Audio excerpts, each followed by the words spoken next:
So when you are ready to color your mandala, you need to talk to me about what colors you're supposed to be using. So if you remember, I talked about you'll either be using a mixture of the different reds and oranges, which is what I'm going to be doing. I've actually got all my reds and oranges ready to go. You'll be doing it's yellows and greens and blues and violets. The last one is using black, gray, and white. Okay, now you already have white on here. Keep that in mind.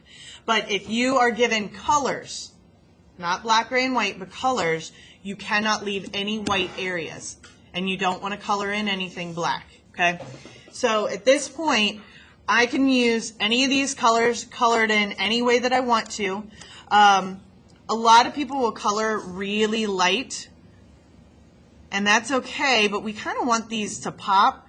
And so since you already have all the different, light and dark versions, you can actually color this in, where you're pressing down harder, and it's pretty solid. So you can see that that's already pretty solid here. I would suggest making sure you do a pattern with how you use your colors, though. So if I colored this one in with this one, which is called, carmine red, then I'd probably want to make sure that I do that with all of those ones. Okay? So you just keep going around.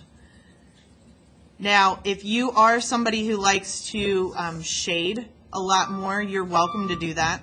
Yeah, I've had people in the past who like to fade colors, so meaning you press harder in one area, and as you're, kind of moving towards another, you press lighter. You are welcome to do that. You don't have to just color it in where you're pressing down hard the whole time. So I'll do one of those like that here in a second. So let's say I take the darker color, and let's say I have it real dark up top. You can see I'm pressing down pretty hard, but I want to fade it so it gradually becomes lighter. You are welcome to do that, okay? But when you're coloring, please make sure you are not scribbling. So there's a difference. If I flip this over just so you can see. I have people who try to color in pretty solid, and that's what you want it to look like. You want it to be smooth. You want it to be solid. A lot of times we try to color in the same direction. But I've had people on occasion, let's say they're trying to color this area in, who are just like,